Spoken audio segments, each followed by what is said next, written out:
You want me to use them? Oh, there it comes. Okay.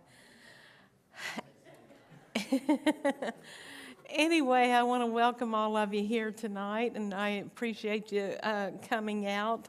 And we're going to kind of have a mismatch or hodgepodge thing tonight. It's kind of going in different directions, but I think it'll be all right and it'll work out fine. So, Ruthie Sanders, would you lead us in prayer tonight?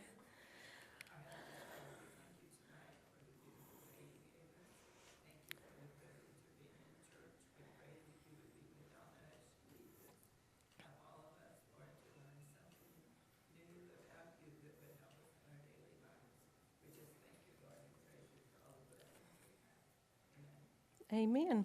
I thought, since we are representatives, some of us represent all of you at the district, I thought you might enjoy hearing the reports, and we like to do it as quickly as possible because it's, we all forget, don't we, after so long, and if we write them down, sometimes I do scribbles and I think, what was that all about, even after writing it down? So I only have Terry and Phyllis here, I think, tonight. Did anybody else go that I missed? I know Pastor and Marcy went, but I don't think they'll be here tonight. So, Phyllis, you want to go first? Here, I can just bring this over to you. You want to stand right here?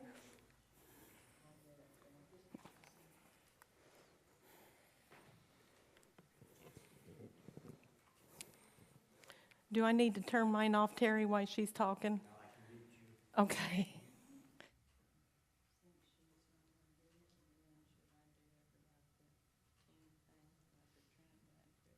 Well, it's up to you, whatever you want to do. Just let you decide. Okay, the old leaders for NMI were voted to remain in office, and the Nazarenes are in 165 countries now. The Riggins are our new missionaries, and they've been in Papua New Guinea, and they're in the Philippines right now, and they have 5 children. In Matthew 9, Jesus saw the greatest need was a shepherd. And there are over 6 million people that have not heard God's word. Projects in Asia Pacific are compassion, evangelism, and education. In compassion, in Papua New Guinea, there's a hospital that has treated 50,000 patients, and it's also a teaching facility and supports other clinics. In Mango Tree is a respite center in Tongo that treats handicapped children, and that was also mistreated. And then the Disaster Response Center is for typhoons for the Nazarenes. They're there stationed permanently where other groups come and go, so that's a plus for us. Shechem Children's Home in the Philippines tries to find safe places for abused children. And then the child development centers, which are the schools, there's 234 of them. In evangelism, of course, we got the Work and Witness in Alabaster, and then the church planning and discipleship. And they even have a motocross missionary church. In education, they have a college of nursing, and the Korean Nazarene College is the largest in the world, which that's something to be proud of, that it's Nazarene. And then there's Asia Pacific Nazarene Theological Seminary in Manila. And world evangelism, which we take up every year, helps every missionary, and it also helps keep the missionaries where they're at.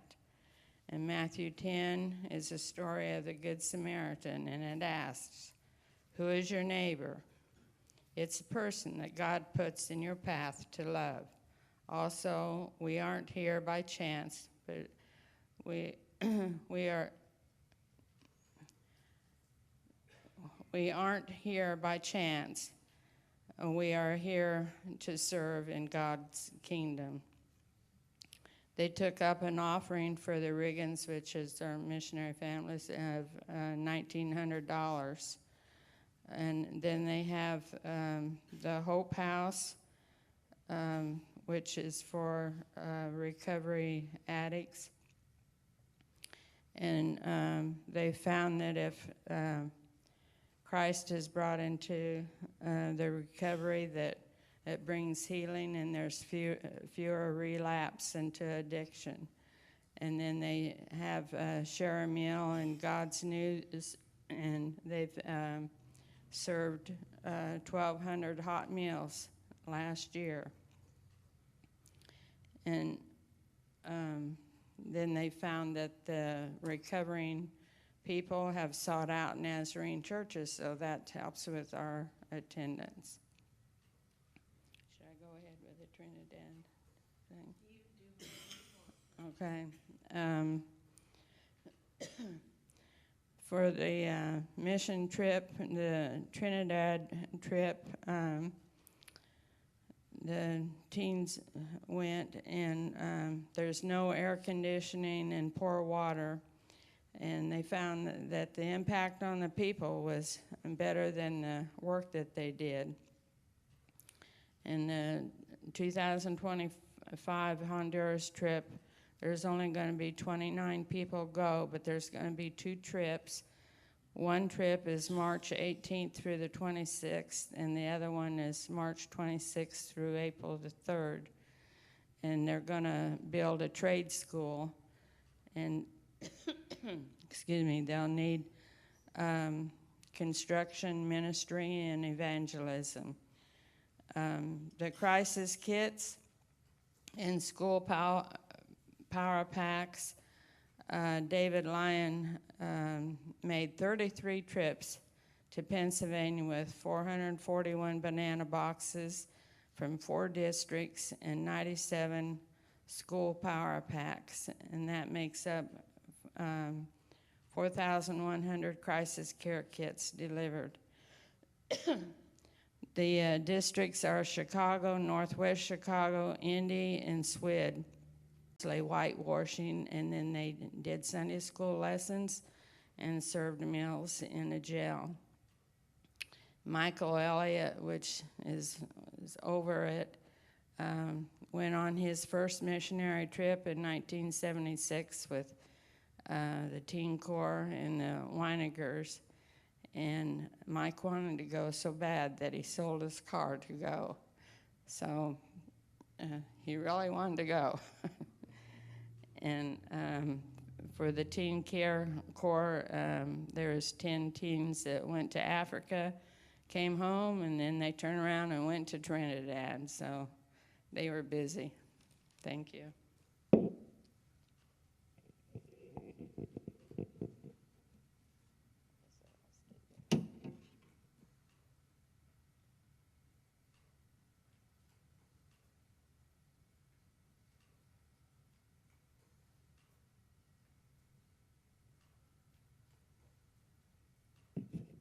I'll make mine real short because I had all my notes on my phone. My phone's at home. But anyway, probably what impacted me most was the sermons that we heard. I think the one that probably impacted my life the most was people. We label people, and we kind of shun away from those people that we label, one way or another. And what we must realize is all the people that were labeled in the Bible, those are the ones that Jesus went to. And he went there for healing. He went there for change of life. You know, the lepers, who wanted to touch a leper? Jesus wasn't afraid. Who wanted to touch, be with the woman at the well? Jesus wanted to be with the woman at the well. You know, we need to realize that our position and our mission in life is to go out and touch the lives of those who are what we would call marginalized, those on the outside. God intends for each and every one of us to reach out into their lives just as Jesus would, because that's what we're called to be as his disciples. And I enjoyed my time at the assembly and the NDI. I still have trouble getting around that. It's still Sunday school to me, but God is so good, and we need to represent him in our lives, in our local churches, in our local communities. Always remember that God is watching, and as he watches, he's watching you to represent him in all manners. And that's what I want to do in my life, be able to represent Christ in everything that I say and do.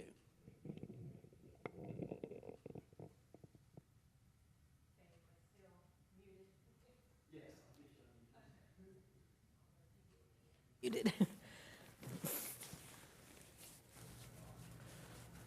I'm not going to add too much to that because they covered it really well. There was just 2 or 3 things I wanted to add. Phyllis and I got to ride together this year. First time we had ever traveled together, and we didn't kill each other. We come back, and I enjoyed being with her, and I think you enjoyed being with me. We didn't cause any problems with each other, and I just thank her for letting me ride with her.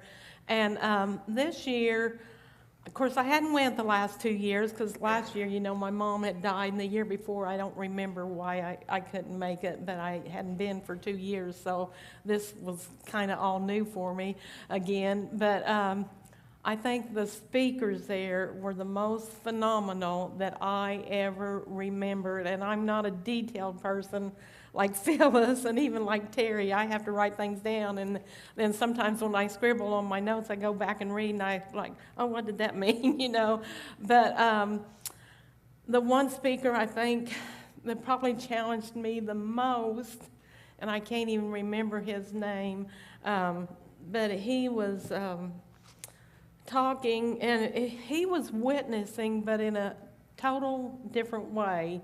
He would go, like he would get up early of a morning and go to, I think, a coffee shop or something, and he would just sit in there, and he would just kind of talk and, meet people and stuff, and he quickly, he made that a routine, and he quickly became friends with people, but he never mentioned Jesus Christ. But, as they built relationships, he was able to talk, and he talked about this one lady. Her and her husband became friends with this other couple that were atheists. And so it went for a long time, and I think they invited him and his wife to their house. And she made some kind of question. I don't remember exactly how she said it, but she said, tell me about Jesus or something. And he said, are you sure? Are you sure? But by gaining her trust and her friendship, he had earned that right to be able to talk. And, it come across for her, because right after meeting her, being an atheist, if he went and tried to push Jesus down her throat or, try and push it on her, they would have never become friends. She would have, put that wall up immediately. And he had a whole different way, but man, he was dynamic and powerful. Don't you guys think he was? And he just told so many stories, and I was just totally awed, because, when I meet new people, and I think some of you are like me, we're so happy to have Jesus, and we want people to go to heaven and hell, and even, or not heaven and hell, heaven, and we want them to have a relationship with Jesus.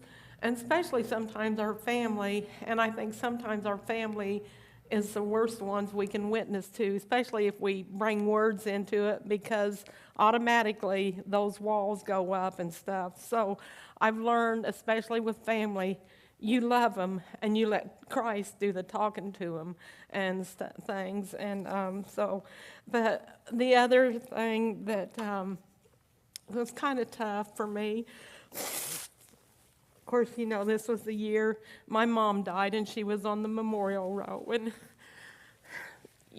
going up there and seeing your mom on that big screen the first time as a memorial row recipient, was hard. And then, of course, Rosemary was on it too, but for me, my mom was what?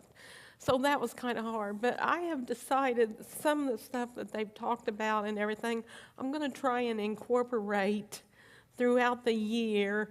And my plan is, because I've had people asking me, a few people's asked me lately, so what does world evangelism go for? What's Easter offering for? What's alabaster for? What's length for? And all the different things.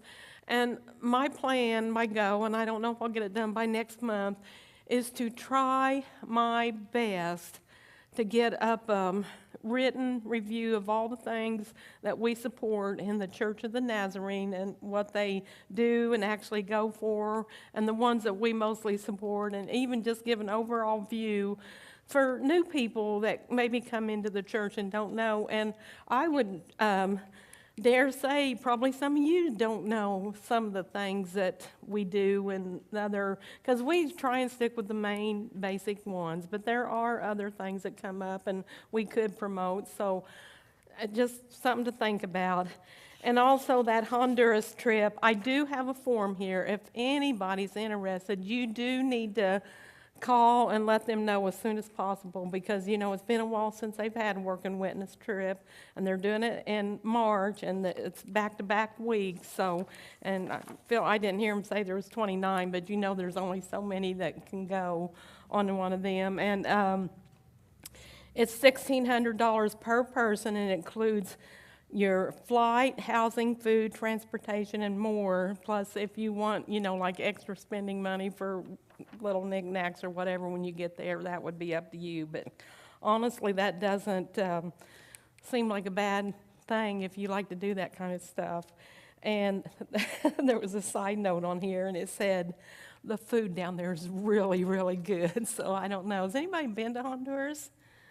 I know some of you have been on working witness trips. Or have you been to Honduras? What do you think of it? Yeah, okay, yeah. I think a lot of the countries have rice as a staple, but yeah, on that they said food is really, really good. So if you are interested, let me know, or pastor know, or you call the district or something as soon as possible, because like I said, it will fill up. And just another thing or two that I know a lot of people want to know.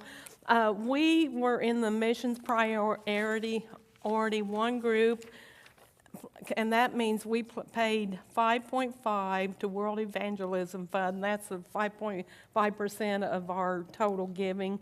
But we also did reach the higher level, which was 5.7, which is the Church of Excellence. So we paid 5.7% total income to world evangelism in one form or other. So that's really good. And as I was reading through some stuff today, there were several churches this year that didn't, you know, I don't know if they didn't give any, but they didn't reach either one of these and stuff. And so, you know, and I know some years. So okay, I couldn't remember if I even did it. I was trying to go back, and I thought, oh my goodness, I can't remember if I did or not. So this month is international colleges and stuff like that. So any offering we receive tonight will go to that. Do any of you have anything you want to add or ask or say before we get into the lesson? What'd you say? No. Okay. Don't be talking in class back there.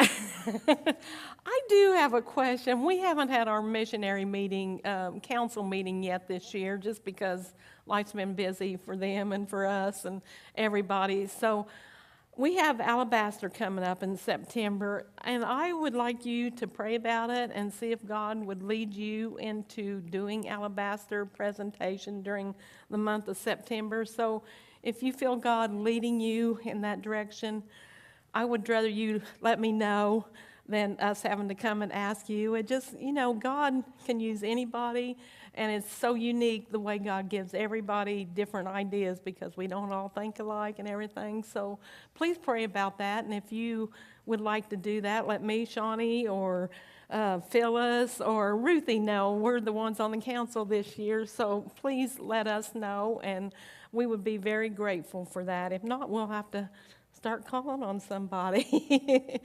So, do you remember here a while back, we talked about the Nazarene boat? Anybody remember that? And I told you I would try to expand on that a little bit. We have a boat that travels around, Nazarene boat. Nobody remembers that? You guys never listened to me? Is that what you're saying? There we go. That's one of them. And I'm going to start, I don't know, found 4 articles, and I know there's probably some before, but this is all I can find. And this date, I've got like 4 dates, and this is back starting in 2015, so I'm going to kind of go from each year that I have up till the most recent actually was June 13th of 24, so, it's pretty current, and it's something that we use a lot more than I even realize. But the first one was called Jesus the Hope, and it's a boat on the Brazil Amazonian district that allows pastors to reach people in all the area's riverside communities. So, and when they talk about riverside communities and stuff, if you're going down the Amazon, you got to remember a lot of these don't have good roads to come in the back way and stuff, and they're tribal communities with their own rituals and styles. Those real tribal people that probably we'd be scared to run into of a nighttime, by the people we'd be afraid to communicate with. But, they all have their customs and rituals and stuff.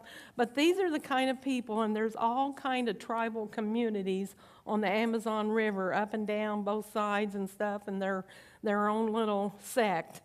And so most of these do not have any churches, any holiness religion in. They will have some rituals and their own type of style worship, but it's usually not, a godly style of worship. So when I talk about tribal communities along the river, that's what we're talking about.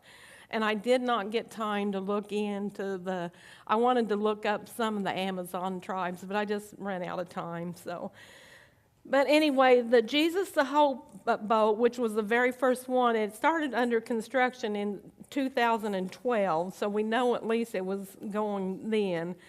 But there was a vessel that was in a storm, and it was called the Negro River, and then later on they call it the Black River for probably obvious reason. And so they were on that boat going down the river and, witnessing and going into these tribal things, and a storm occurred, a very, very bad storm on October 2010, and they had 40 people on board, and it pretty much destroyed everything, but all 40 people on the boat did survive it, so that was a good thing. But with the boat being destroyed, they needed quite a bit of, like, the motor, transmission, generator.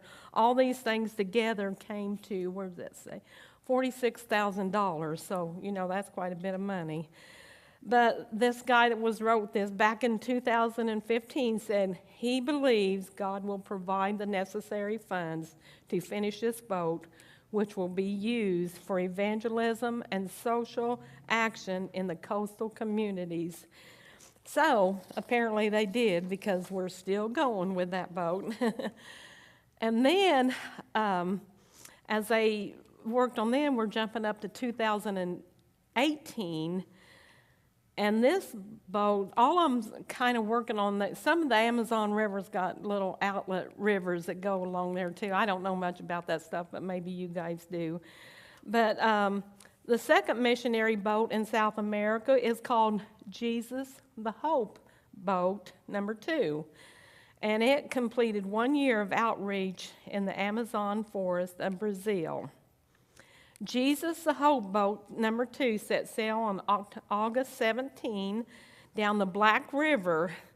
The project launched when local missionaries needed something that could help them reach the most remote locations in the Amazon. Now remember, it's hard to get to them from the inward side, so this is what they come up with. Who would have thought that, they would use a boat to use missionaries and people to go witness and stuff? So they had a team out of the city of Manaus, and I don't know all these cities, and I probably might mispronounce them, but of course that first year they did this, they faced a whole lot of unforeseen problems. But, that's something to be expected when you're starting something new and working on and trying to reach people, because Satan always seems to put strongholds and things in our way anyway. So when they do these rivers and they go down the minor rivers off of the Amazon, they provide evangelism, church planting, discipleship, and medical clinics in all these little remote areas.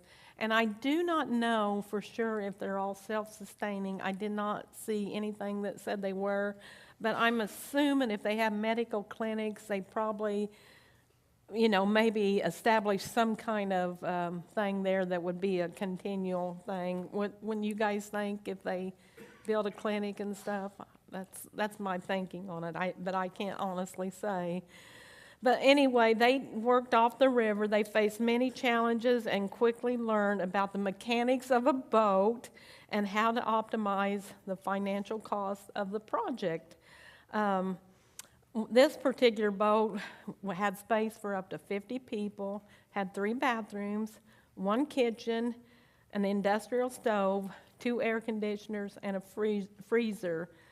And they also utilized the solar energy, but it did not say how many bedrooms there was, so I don't know how many bedrooms there was. I thought, well, if they, have 3 bathrooms and it's up for 50 people, they surely have quite a few bedrooms. I don't know if it's, like stacked on top of each other like bunk beds. I don't know. It didn't give me any description of that. But the people there said, we thank you for all the support in enabling the Church of the Nazarene to do a blessed work in the Amazon region.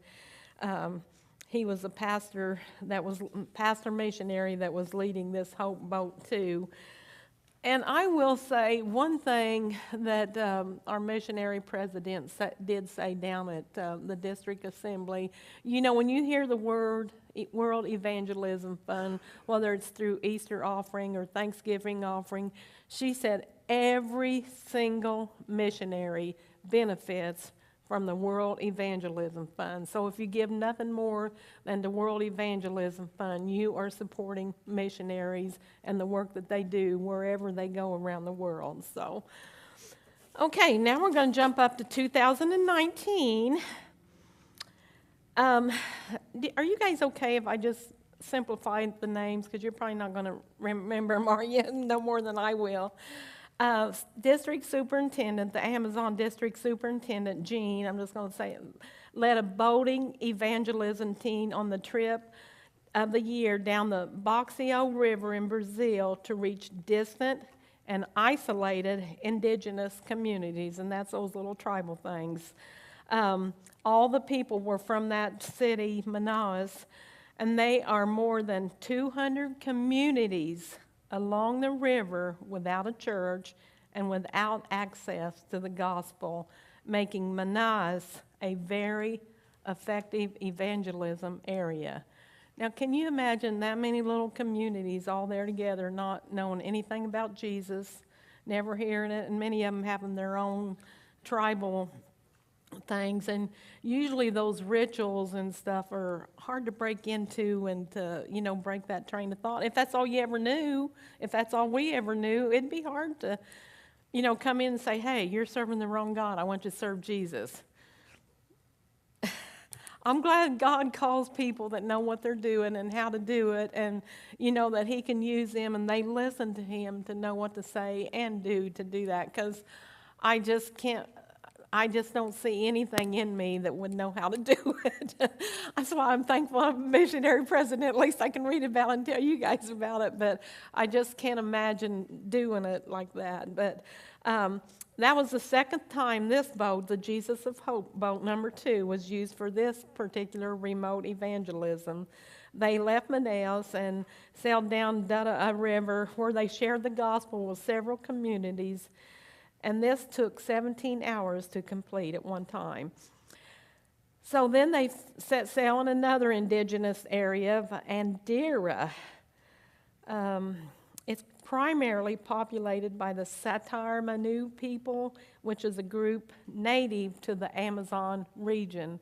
So see, there's just, I mean, if you was even going to evangelize these people, you might have one group that's, totally acts this way, and another group that just acts a total different way and have total different rituals and all that stuff. How would you reach them? How would you know? Only God can know, doesn't it? And the people that are willing to listen to him and do and go where he wants them to go. The district NMI team received the Satar. Oh, I thought was really interesting. We're always talking about the Jesus film, and they received that Jesus film in their particular language and translated so they could take that Jesus film into this community. And of course, the material of this Jesus film was donated by the Church of the Nazarene, another area. And so they were able to do evangelizing, church planning, community cities, 7 community cities along that Boxeo River. And they delivered 2 sets of translated materials and helped establish 2 Jesus film evangelism teams during that particular trips.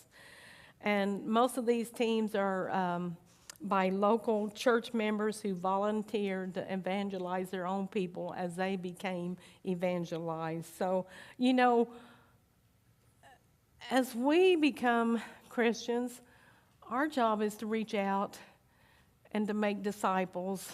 And that was the last year's theme, reach out and make disciples. And I know America is so different than a lot of the world areas. And I'm almost, in my thinking, America is almost as hard to evangelize now as some of these little countries. Are you guys thinking maybe the same thing?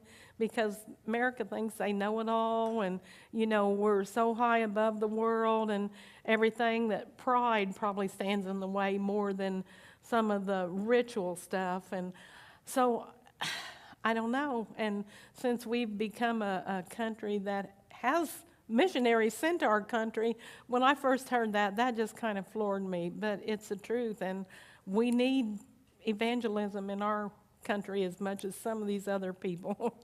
And I think we can see just by recent events, especially in the political world, if you listen to any of that, our world's crazy sometimes, isn't it? But anyway, the Jesus film is used so many places to, once they can translate it into the people's language, they can understand. And seeing a film is a whole lot different than somebody telling you about it, because I guess basically you have your choice to hear or listen. And most people are drawn into a movie or a film or video, whereas, if you just go to them and try and talk to them, they're going to shut you out. But, bring a big screen presentation for probably some of those communities that have never seen stuff like this, and then hear it talking in their own language, it draws them in. And as they went on this trip, it helped them to map out the area and configure the boat's navigation system so they could have a regular route. And they began planning for their next leg of evangelizing. This is a dream come true, to see the boat come to our region to help us take the gospel to the most isolated indigenous people, said Alexander Fernandez, a local pastor. When we put our faith in God, he will send the necessary resources. Now, this is the last one, and this one, like I said, is really June 13, 2024, so that's a month and 1 day past. So this is really current. And Didn't you think it was interesting when Phyllis said that the Korean college, Nazarene College, is the largest in the world? I just thought that was so interesting. If I'd heard it, I don't remember that. You know, you would think in the United States, where we have so many churches, one of our Nazarenes, but it's the Korean church that has the largest Nazarene college in the world. But okay, so here we are in June 2024, and the Church of the Nazarene in Manaus, that must be a local place where they center to, send out stuff. And they're on the Amazon district in Brazil. And it's called the Love Works Projects. And this comes from Point Loma Nazarene College, and most of you know that's in California. And when I think of California, I don't think of a very Christian state, but Pastor actually reminded me of this. Where did the Church of Nazarene start in the United States? California. It was California. And so, maybe we need to make California a center of our focus for prayer. But at least the Nazarene College is working, and I know we have people out there that are Christians, just like, we are here. So every year, Port Loma, they send its college students worldwide to serve in various regions of the Nazarene Church for a time of transcultural and missionary experience. 11 students arrived in Brazil to learn about the work of the Church of the Nazarene in the Amazon rainforest while serving in different ways. For 12 days, these young people were on the board of the Jesus Hope boat visiting the Amazon. Now, can you imagine being that young? Of course, they have a lot more energy than most of us in here, but what that would do for you, how would that change your life? I know, Shawnee, you went on a lot of mission trips when you were younger. Did that change your life?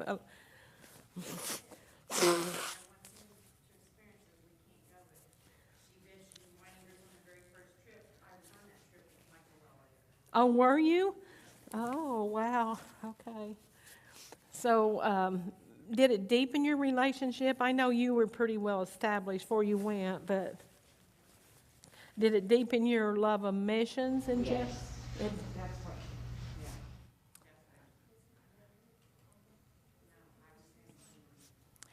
I knew she had used to go on some trips and stuff. Where did Barbara go? I don't even remember her going on one. Barbara did? My Barbara? Okay. For some reason, I didn't remember her and Ned were going. I know you went. I thought you went on more than one. 4 of them? Okay. Yeah. Maybe that's why I remember you going and stuff. Anyway, during the trip, they assisted with sports evangelism in schools, painting church buildings, small groups for young people, trips to Rio Negro to support the riverside and indigenous communities, visits to a Venezuelan refuge shelter, visits to the Haitian refugee camps, a trip to the Madeira River for evangelism Bible school, and construction of a prayer shelter for the riverside people. A young woman from Brazil, her name was Isabel Kelly, and she's the one that kind of went with them and translated and stuff in Rio de Janeiro. And I do want to say a side point here. Some of you may not know, but my daughter-in-law, she's a athletic trainer at Butler University, and when the last Olympics were around in Rio de Janeiro, she was able to go there, her volleyball team, and got to play on the beaches down there, and she sent me back that Christ, that's on the hill, and Eric and Jonah were playing one day, and it got broke. I wasn't very happy, but anyway, she has been there and stuff. But let's see. Missionary Pastor Igor Vale said that his church in Rio de Janeiro received Love Works teams when he was a child. So as a child, this guy that was a pastor down here had these Love Works team come in. So I guess they've been doing that for a long time. And he said he never imagined 30 years later he would help lead a Love Works team down there in the Amazon.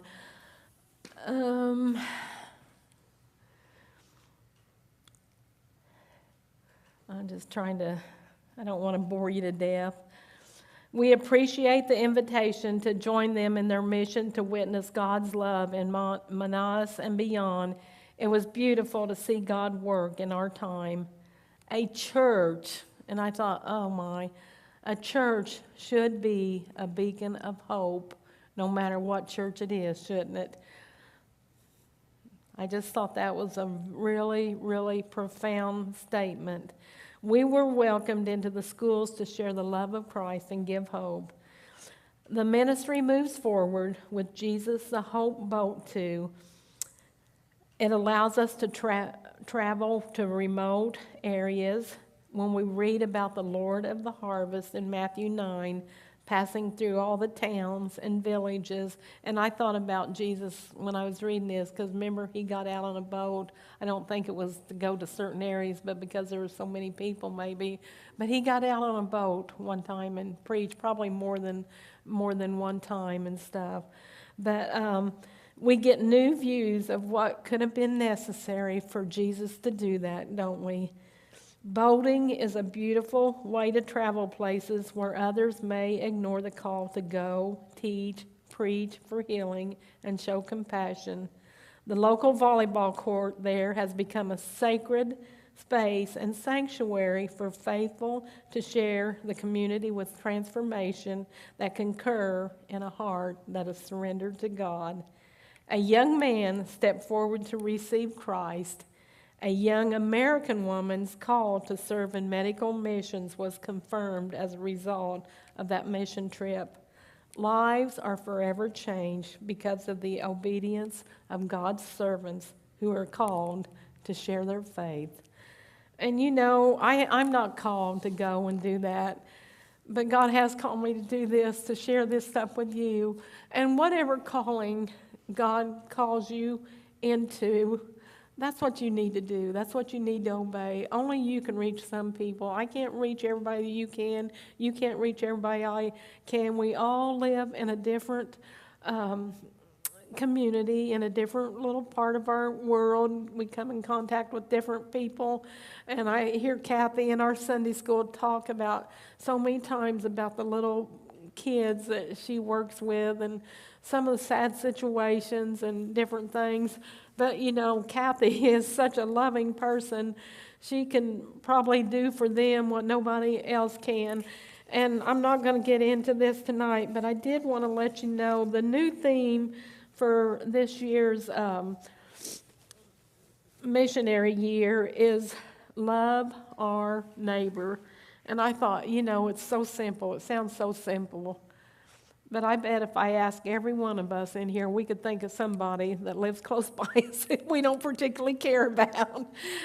But we can maybe go out of our way to be nice to them. Couldn't we? We don't have to become best friends with everybody, but we can love everybody. And like I said, I want to do further. And with the way our world's in, oh my goodness, if people would just love and respect each other, you don't have to like everything they do we? We're not going to like everything everybody does.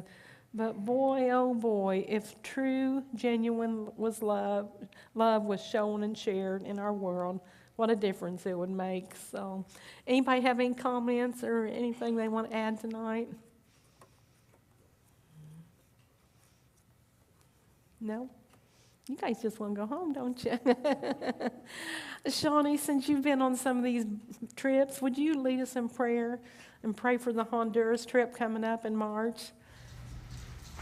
Jesus, we thank you for Donna and for her sharing and for the delegates in the district assembly, the good speakers, everything that we learned from there. We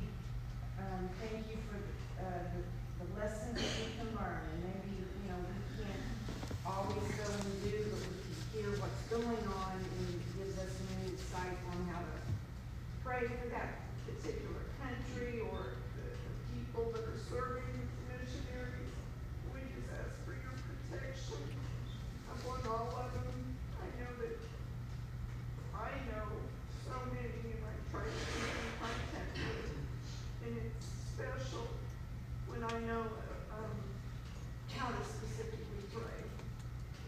And we just want to thank you, Lord, for all that you do for the church. And we just pray for our pastor and family especially, that you guide, direct them, encourage them, and let us be encouraging to them and to support them. We pray that you would be with the Honduras trip, and we pray that every slot would be filled, that people would be willing to give up their week and expenses